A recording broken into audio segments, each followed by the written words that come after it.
بسم اللہ الرحمن الرحیم۔ شروع اللہ کے نام سے جو بڑا مہربان نہایت رحم والا ہے۔ السلام علیکم ورحمۃ اللہ وبرکاتہ۔ آج کا ہمارا موضوع ہے کن کن چیزوں میں زکوٰۃ فرض ہے۔ زکوٰۃ کے تعلق سے سلسلہ وار میری ریکارڈنگ موجود ہے، زکوٰۃ کی فرضیت اور اہمیت کے تعلق سے، اور دوسری زکوٰۃ نہ دینے والوں کا بھیانک انجام، اور اسی طرح سے یہ تیسری ریکارڈنگ ہے کہ کن کن چیزوں میں زکوٰۃ فرض ہے۔ اسلام میں جن چیزوں پر زکوٰۃ فرض ہے وہ ہے سونا، چاندی، نقدی پیسے۔ سونا چاندی میں زکوٰۃ فرض ہے بشرطے کہ ان کی مقدار مقررہ نصاب کے برابر یا اس سے زیادہ ہو اور اس پر سال بھی گزر چکا ہو۔ اگر سونا 85 گرام ہے اور چاندی 595 گرام ہے یا اس سے زیادہ ہے تو زکوٰۃ فرض ہے۔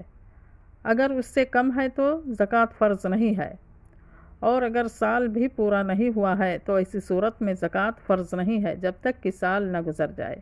اس کے نکالنے کا طریقہ یہ ہے کہ سب سے پہلے اس کا وزن کر لیں، پھر مارکیٹ کے موجودہ ریٹ کے مطابق اس کی وزن کی قیمت کی تحدید کر لیں، پھر اس کا 2.5% کے حساب سے زکوٰۃ کی نیت سے نکال دیں۔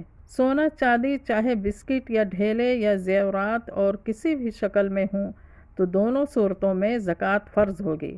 کاغذی کرنسی چاہے ریال ہو یا دینار ہو یا روپیہ ہو یا ڈالر ہو، لہٰذا اگر یہ سونے چاندی کے نصاب کے برابر پہنچ رہا ہو اور اس پر سال بھی گزر چکا ہو تو اس میں بھی زکوٰۃ فرض ہوگی۔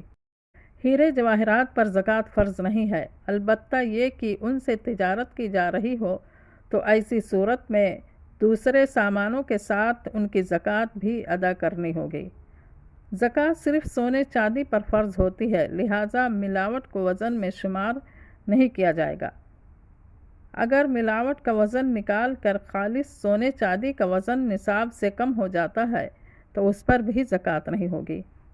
اسی طرح سے تجارتی سامان اور جانوروں پر بھی زکوٰۃ فرض ہے، اور اسی طرح سے زرعی پیداوار ہے، مثلا گیہوں، جو، چاول، کھجور، انگور، زیتون وغیرہ پر بھی زکوٰۃ ہے۔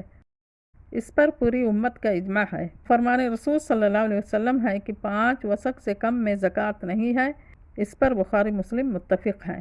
5 وسق کی مقدار موجودہ حساب کے اعتبار سے 653 کلو گرام ہے۔ اس طرح سے زرعی پیداوار اگر مذکورہ وزن سے کم ہے تو اس پر زکوٰۃ نہیں ہوگی۔ اللہ کے رسول صلی اللہ علیہ وسلم نے فرمایا کہ جس کو بارش یا چشموں کے پانی سے سیراب کیا گیا ہو یا خود بخود زمینی پانی سے سیراب ہوا ہو تو اس میں 10واں حصہ ہے، اور جس کو مشینوں سے یا محنت کر کے سیراب کیا گیا ہو تو اس پر 20واں حصہ ہے۔ رواہ البخاری۔ اس حدیث سے پتہ چلا کہ جو پیداوار بارش یا نہر یا چشموں کے پانی سے حاصل ہوئی ہو اس کا 10واں حصہ، اور جسے مشینوں کے ذریعے سے سینچائی کر کے حاصل کیا گیا ہو اس کا 20واں حصہ زکوٰۃ ادا کرنا ہوگا۔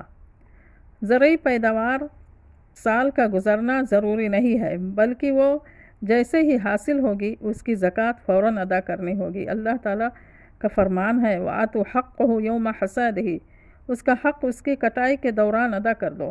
تازہ استعمال ہونے والے پھلوں اور سبزیوں پر زکوٰۃ نہیں ہے، الا یہ کہ ان کی تجارت کی جائے۔ تجارت کی صورت میں ان کی قیمت اگر نصاب زکوٰۃ تک پہنچ جائے اور وہ سال بھر اس کے پاس رہے تو ایسی صورت میں 2.5% زکوٰۃ ادا کرنا ہوگا انشاءاللہ۔ اگلے ویڈیو میں بتاؤں گی کہ زکوٰۃ کے مصارف کون لوگ ہیں۔ السلام علیکم ورحمۃ اللہ وبرکاتہ۔